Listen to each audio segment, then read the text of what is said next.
is why won't kids who are adopted get more help?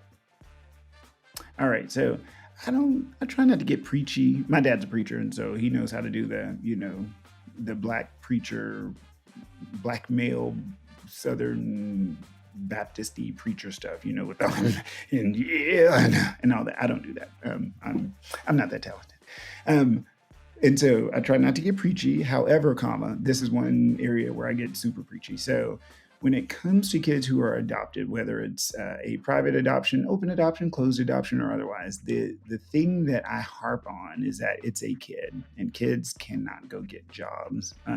We have decided as a society that it is in that kid's best interest not to work until they're 18 and legal. Now, yeah, you can work if you're 16 or 17 in certain areas, and down to like 14 or 15 if you have parents' permission.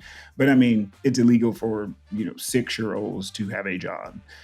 And because of that, that means that that 6-year-old has no stream of income. And because that 6-year-old has no stream of income, that they have no way to pay for really good therapy. And all of my kids who have been adopted, whether it's um, uh, through the state or otherwise, they deserve to have a really good continuity based therapist, someone who can stay with them for years, because we know that, especially with attachment, especially with the trauma of divorce, not divorce, the trauma of adoption, because some of the kiddos recognize that, hey, there are parents, there are biological people out there that are related to me that I don't know, and that can create its own hiccups. And so having a therapist, someone who can kind of longitudinally continuity be there to know that kid, know them well, and follow them over years would be extremely helpful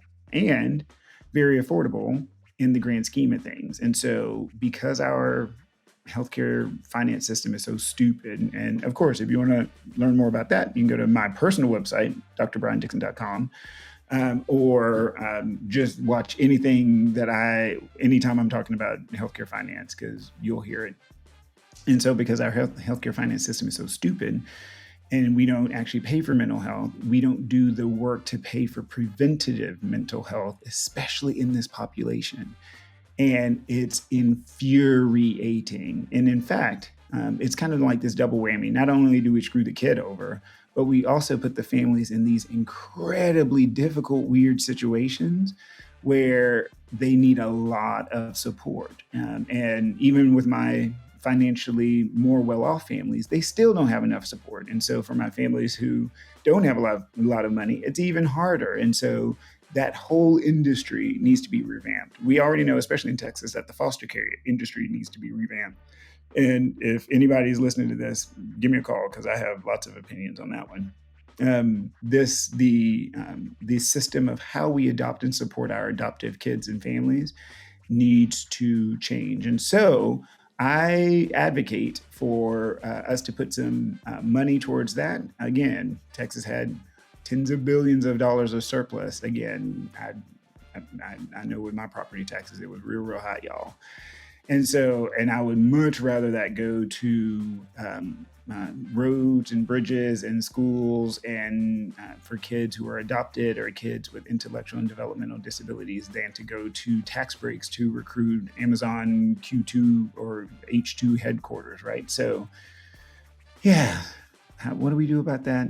Talk to your Congress people. Make a stink, say something, do something, right? So if you just sit home and go, well, this ain't going to change, well, then you're right. It ain't going to change because you didn't do anything about it. So we're screaming and yelling. We would love if you would scream and yell with us.